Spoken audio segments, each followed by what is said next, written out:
Hello and welcome back to another episode of Age Better, where each week we take a deep dive into all the ways we can feel better, look better, live better, and yep, age better. I'm your host, Barbara Hannah Grufferman. So today we're talking about something that could make a huge difference for so many people, how Apple's new AirPods Pro 2 update is transforming these already super duper popular earbuds into affordable over-the-counter hearing aids. Yeah, that's right. With just a software update, these tiny devices are now capable of supporting people with mild to moderate hearing loss. And you might be thinking, wait, what? Earbuds as hearing aids? Yeah, you heard me right. Here's the thing. About 30 million Americans could benefit from hearing aids, but a staggering 75% of them just don't use one. There's a lot of people missing out on the world around them, right? Whether it's conversations with loved ones or enjoying their favorite music. And globally, it's an even bigger issue with 1.5 billion people living with untreated hearing loss. And the reasons, well, it's often because of the cost, sure, and the stigma, sure, because it maybe means that you're getting older, right? Nobody wants to kind of focus on that, or simply not realizing there's a problem in the first place. But Apple's very innovative approach could be about to change all of that. And I was really fascinated by this, read a great article in the Wall Street Journal, and I said, I have to have this expert on to talk with us about this. And so today, I'm joined by Dr. Nicholas Reed, an audiology expert from NYU Langone Health's kind of new institute. It's called the Optimal Aging Institute. And he's going to break down why this new development is such a big deal. Dr. Reed has been closely following how technology is shaping the future of hearing health, and he's here to explain how these upgraded AirPods can bridge the gap for those who need a little help with their hearing but haven't found the right solution. The Optimal Aging Institute at NYU Langone Health focuses on improving our quality of life as we get older, and they know that hearing health is a huge part of that equation. Untreated hearing loss doesn't just make it harder to hear, it's linked to cognitive decline, depression, and even social isolation. So addressing these issues early is key, and this new technology could make it so much easier and more accessible and more affordable for everyone. So if you or someone you care about has been avoiding hearing aids for any reason, this episode is a must listen. Dr. Reed will walk us through how this new feature works, why it's a major breakthrough in hearing health, and what it could mean for the future of healthcare technology. So, hey, if you have a pair of AirPods already, well, go get them, pop them in, and take me with you on a heart-healthy walk and get ready to age better. Stay tuned. So, you want to be a marketer. It's easy. You just have to score a ton of leads and figure out a way to turn them all into customers. Plus, manage a dozen channels, write a million blogs, and launch 100 campaigns all at once. When that's done, simply make your socials go viral and bring in record profits. No sweat. Okay, fine. It's a lot of sweat. But with HubSpot's AI-powered marketing tools, launching benchmark-breaking campaigns is easier than ever. Get started at HubSpot.com/marketers. Hello, Dr. Reed. Thank you for joining Age Better. Yeah, thanks for having me. So let's talk about Apple's AirPods today. That's going to be the scope of our conversation. So Apple's new software update is being called a game changer. At least that's what I read in the article that you were heavily quoted in the Wall Street Journal, which is how I got to you. It's a game changer for hearing health because Apple's technology specifically targets mild to moderate hearing loss people who are really not treated as much as those who have a lot of hearing loss. So they go untreated. Explain to us first, why is it so important that if you have mild or moderate hearing loss that you want to have this addressed? Like, what happens if you don't? Yeah, it's a good question. I think one thing you'll see often in the media is there's a lot of research from a team that I've worked with for a long time at Johns Hopkins and our team at NYU, showing that hearing loss as we age is sort of associated with some negative aging outcomes. And what that means is it increases the risk slightly, right? There's things like dementia, cognitive decline, a physical decline even, social isolation. But when we see it framed that way, I think it's not disingenuous. I think it's just that like people have never been good at taking these big data population statistics and turning them into their selves, right? So yes, is smoking associated with cancer? Absolutely. Does it increase risk? Absolutely. But does every single person who smokes? No. So you see that a lot. I think of it more as hear well, think well, live well, right? And it's not so much this like risk of these terrible things happening and more just improving your life by making it easier to listen in difficult conversations, making it easier to engage with your loved ones and your friends.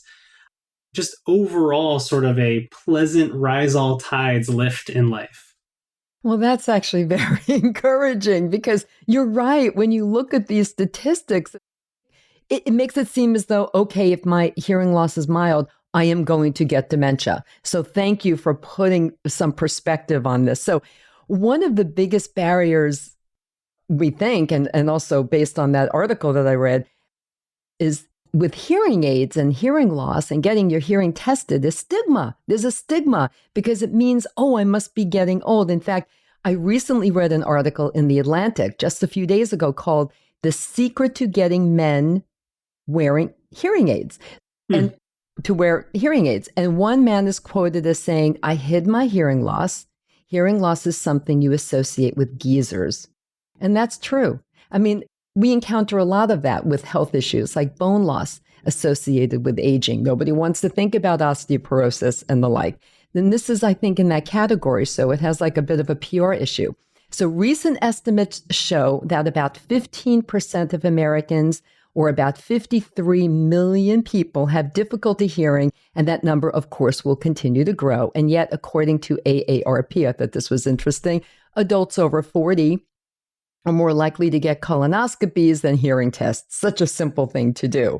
So how do you think the mainstream appeal of AirPods, I mean, so many of us use AirPods on a daily basis, combined with Apple's trusted brand, of course, might help reduce the stigma that is surrounding hearing loss and wearing a hearing aid of some kind? Yeah. It's so fascinating, right? We talk about stigma a lot, but I've always sort of had this belief that stigma is so hard to talk about with hearing loss and with hearing aids. And that's mainly because hearing care has not always been extremely accessible, right? It mostly exists outside of our healthcare system. Medicare does not cover any hearing aids or anything to do with hearing aids. You can basically get one hearing test a year ordered by your doctor. And that's got to be for sort of a medical purpose, not necessarily hearing aids. And then private insurance maybe covers a little bit. Some of the Medicare Advantage plans will cover something. But still, it's pretty expensive and difficult to access. And so when we talk about stigma, I always put like a little, just in the back of your mind, reminder that when something is $4,700 on average to address, and that's pretty much, hearing aids really are, I'm not going to say they're the one size fits all, everybody needs them, but they're the most common treatment. It's very easy to go down stigma pathways. And it's, in a way, it's like, is it really that hearing loss like makes us old, or is this so inaccessible, so difficult to get that we've sort of just, it's easier to say, I don't want it because I don't want to look old. I find this to be a fascinating thing with stigma. But what Apple getting involved does is, I think it changes a lot of areas in the marketplace for hearing care. One, it's accessible, it's relatively affordable if you're already on an Apple system. So, you've got the AirPods, you've got this ability. You may actually have everything you need basically already now that the software updates are rolling out. And now you have a solution for easy situations, minimal situations, even like restaurants that are difficult to listen in, but you're not going to necessarily be in for hours, right? And so this increases people using hearing care. It also sort of gives you an option early on in your pathway with hearing loss. We all are losing our hearing loss from the moment we're born, basically, right? It never gets better. We don't have any really treatment for it. It's just going down. And even if you are perfect, and you never, ever, ever listen to loud noises, it's still, unfortunately, that system will just deteriorate over time. It's not built to last forever, and it's got no regeneration. And so hearing sort of sets in slow, insidious. When there's a nice, easy option like that, you can imagine people might start addressing it way earlier. And so they're really getting into that hearing care pathway. So Apple increases accessibility. It increases for everybody. It gets people in earlier, which also helps with getting used to hearing aids. One of the biggest complaints that we see is if somebody doesn't get hearing aids until it's a massive, massive problem, it takes their brain a while to really acclimate to those hearing aids, right? You can imagine it's like almost like getting a cramp after, not moving for a while, and suddenly you move and you get that Charlie horse, right? It's a muscle response to some extent. And the other thing that I think Apple does is they just change our view of hearing care from sort of like a marketing or business perspective. If I asked you to name one other traditional hearing aid company, could you do it? No. Yeah, exactly. Yeah. Nope. Yeah. So there are these companies, Sonova, Phonak, Unitron. That's actually all one company. Sonova owns both those, but Starkey in the United States. We don't know their name. And so the marketplace is so unfamiliar that it's almost daunting, right? Like most Americans, I think, as a culture, we try to do a little bit of research, right? We go online, we look up what's the best compact SUV or something like that. And if you do that for hearing aids, it's just sort of a Wild West, right? It's been a gatekeeper model in healthcare. So Apple sort of builds that brand awareness. It sort of connects the end user to the company in a way that we haven't really had before.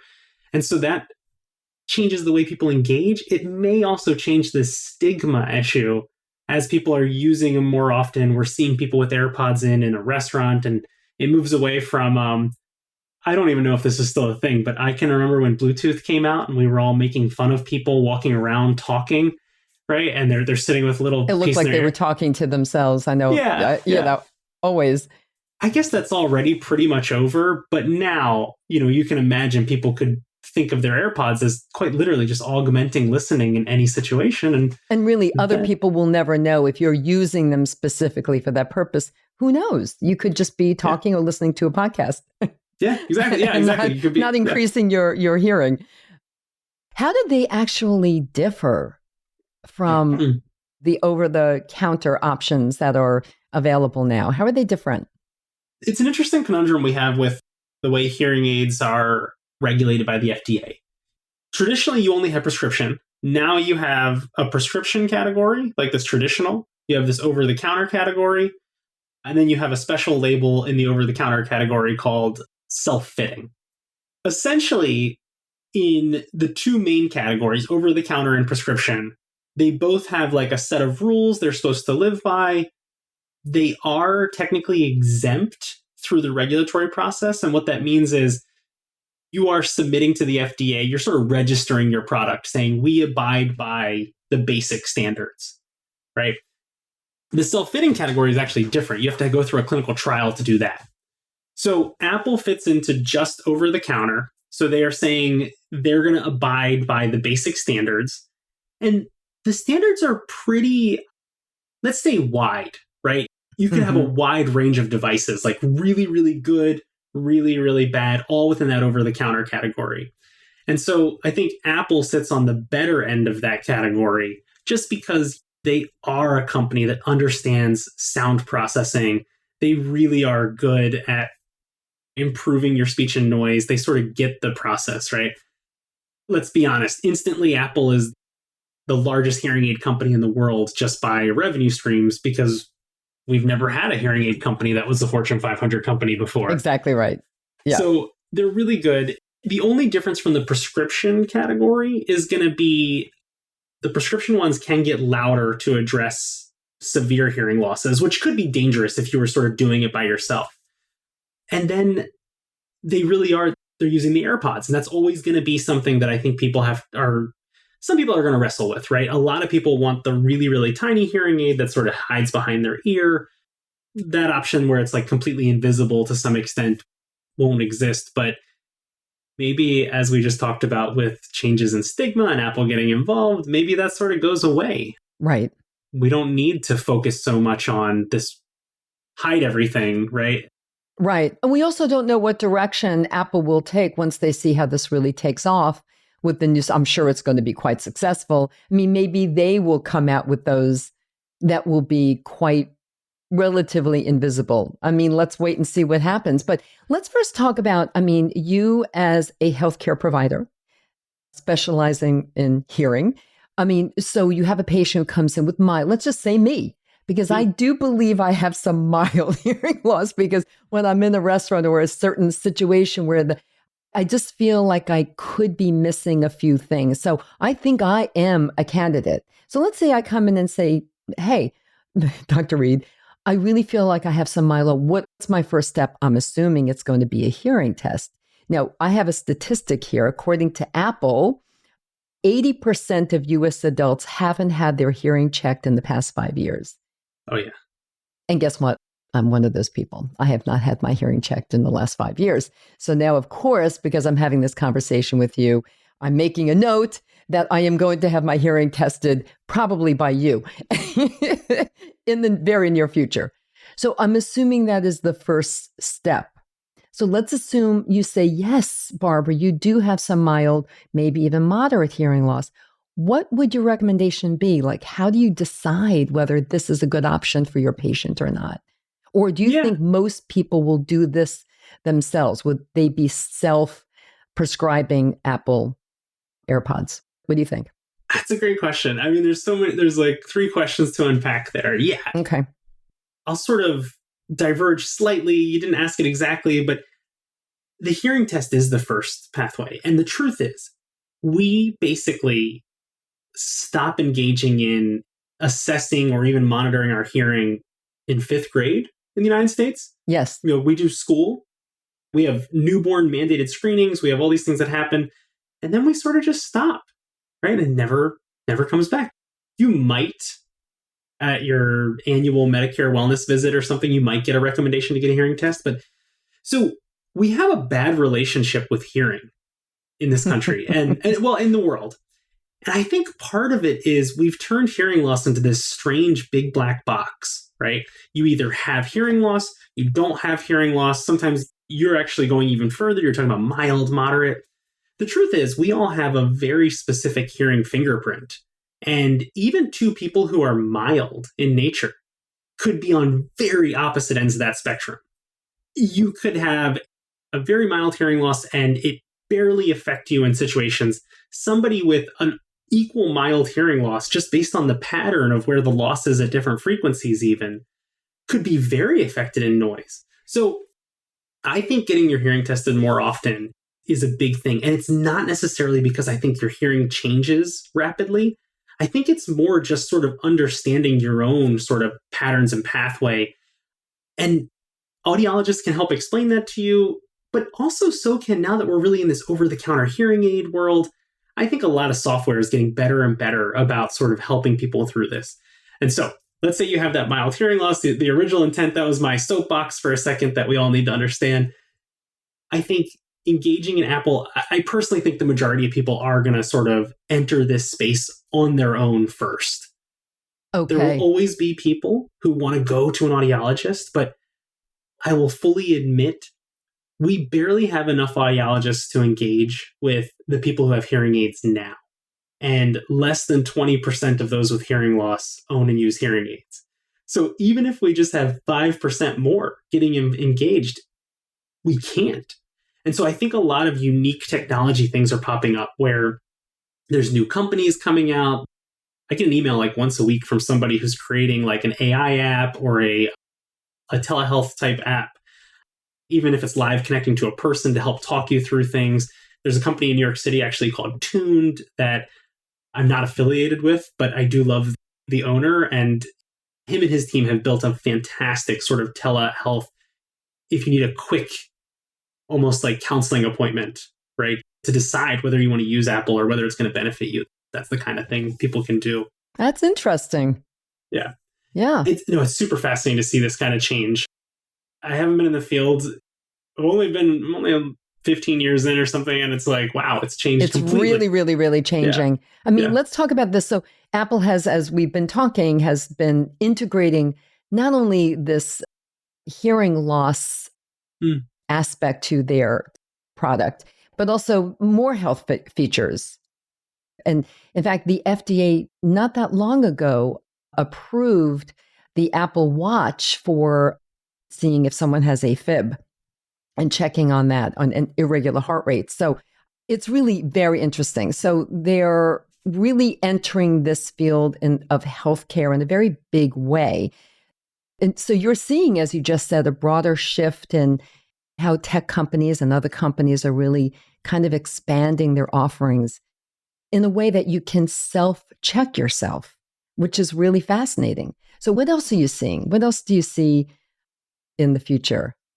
I'm sort of, I'm not one of those like futurist tech people that believe that we're going to augment everything, but I really think that in a weird way, like healthcare was never going to address chronic conditions of aging very well to a certain extent, right? Mm-hmm. When you think about aging, right, and healthcare, we have an acute care health system, right? We are really good at stamp out a problem immediately when you're in face to face with doctors or nurses or in the hospital, in the doctor's office, in the surgical room.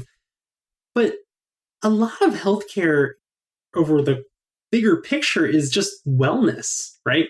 And then as we age, we develop chronic conditions. It is literally just a part of aging. Like I said, the ear just deteriorates, our eyes just deteriorate, right? Yes. And I find it fascinating that this wearable tech solution and Apple getting involved in health, we often frame it from sort of, you'll see marketing campaigns with 20-year-olds. They'll turn up their AirPods, for example. I'm sure we'll see some commercial. They're going to be in a restaurant and then they're going to turn the AirPods on and you're going to hear the sound drop on the noise and they're going to hear their partner at the table.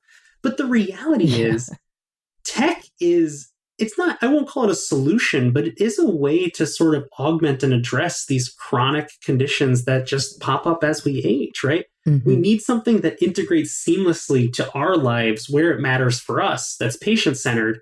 And the truth is, healthcare as a system was never going to do that, right? You having to come to me to fix your hearing aids if they break or something like that, of course I'm there to help you. Of course we're there and we're doing our best. But Apple really changes that. And so does just wearables in general with, as you mentioned, monitoring for AFib, monitoring your step counts and changing sort of our lifestyle. I really think this is sort of it's a weird way that it's happened, but I think it's actually a revolution in aging to a certain extent, that technology sort of fills the gaps that we haven't been able to. Yes, absolutely. And I agree with you. I think all of these wearables are helping us to age better by just allowing us to keep tabs on our own health and well-being, as you just pointed out, counting the steps and every other way that you just described. In fact, recently I had a medical expert on talking about AFib and specifically talking about the Apple Watch, as part of the conversation. And she was totally pro Apple Watch and having people who might be at risk for AFib or who have AFib to really monitor that. So no, it's really, really great. And I'm very encouraged by that. I think that the more control that people feel they have over their own health and well-being, the more engaged they'll be. Maybe the more that they'll change lifestyle to age better, which is always the point of the conversations I have. So, okay, I think we covered everything I wanted to cover today, Dr. Reed. I really do. I feel that, and I want to hear your takeaways, of course, before I let you go, but I just feel that really everyone should get a hearing test. And I think that the vast majority of the Age Better listeners listening in right now, probably like me, haven't had a hearing test unless there was some major issue going on, obviously, in the last 5 years either. So I really encourage everyone listening in to please start by getting a hearing test and then take it from there and see how things go. But Dr. Reed, so I know you're a busy doctor and you have patients to see. So thank you for today. But before I let you go, what are your top 3 biggest takeaways from our conversation today? Fascinating. In a weird way, I think the way you just sort of wrapped it up a little bit is absolutely true. we should get our hearing checked, and we need to change our relationship with hearing from sort of a big black scary box that we don't know anything about to this is quite literally your hearing number. This is your hearing fingerprint, if you will. And as a small aside, you can get that accurately on Apple with the AirPods. So you don't always have to go to a professional. And we're seeing more companies sort of do that. So it's accessible now, right? We've changed the system. The other takeaway is hearing care has drastically changed in the past 2 years. We've gone from prescription models to over-the-counter models that meet your lifestyle needs where you are. And we no longer are at a stage where we should ignore our hearing loss for so long. If you have a problem, even in slight situations like a little bit of noise in a restaurant, you should do something early, try to adapt, try to get your brain sort of engaging in that hearing care and getting used to listening with amplification. And I think from a third one, just a big picture, my takeaway is actually this is one of those stepping stone conversations that, hearing care is catching up to other areas of tech and health integration, but we are really starting to see this seamless integration of technology into our lives, from everything from augmenting to addressing chronic conditions, which is sort of an optimal aging revolution, which is the name of the center and institute that I'm at that NYU Langone just started, the Optimal Aging Institute. Could you tell us a little bit about that, actually? Yeah. The Optimal Aging Institute is a new initiative, a new institute at NYU Langone. We are a multidisciplinary institute. For example, I'm an audiologist, epidemiologist. Our director is an MD, PhD. He's a very, very well-known public health scientist, epidemiologist, and trialist who's focused early on in his career on really understanding kidney care and risk for kidney disease.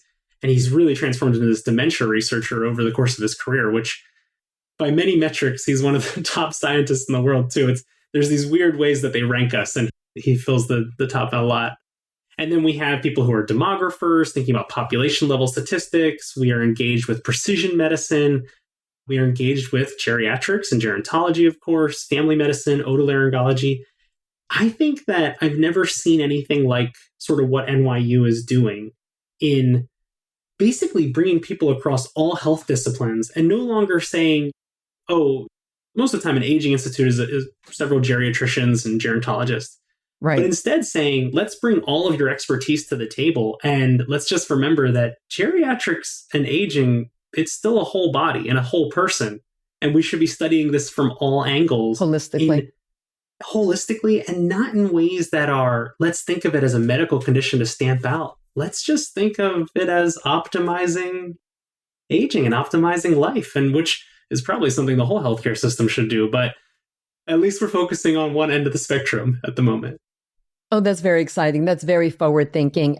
And as my listeners know, I very often have medical experts from NYU Langone Health on the show from various departments. And so this is a very exciting evolution in your hospital and a system.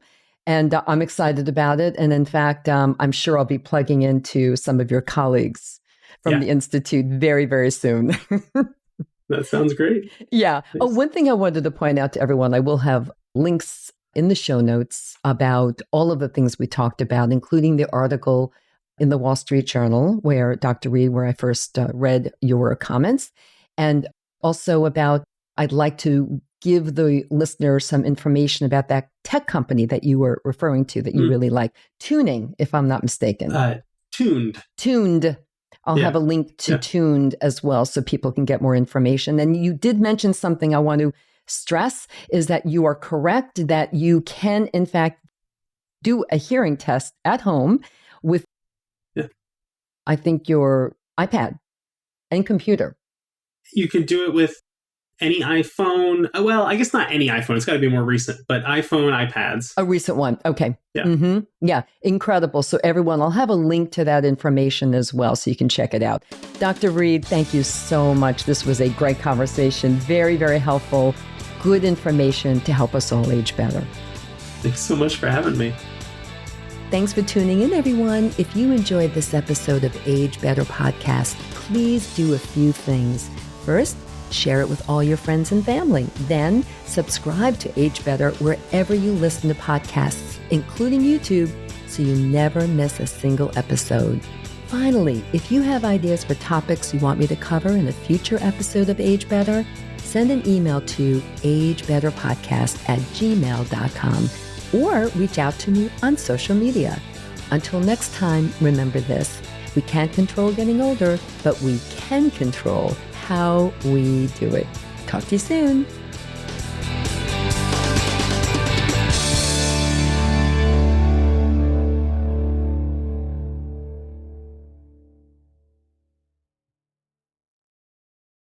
Age Better Podcast is a proud member of the Sound Advice Network. Sound Advice, women's voices amplified.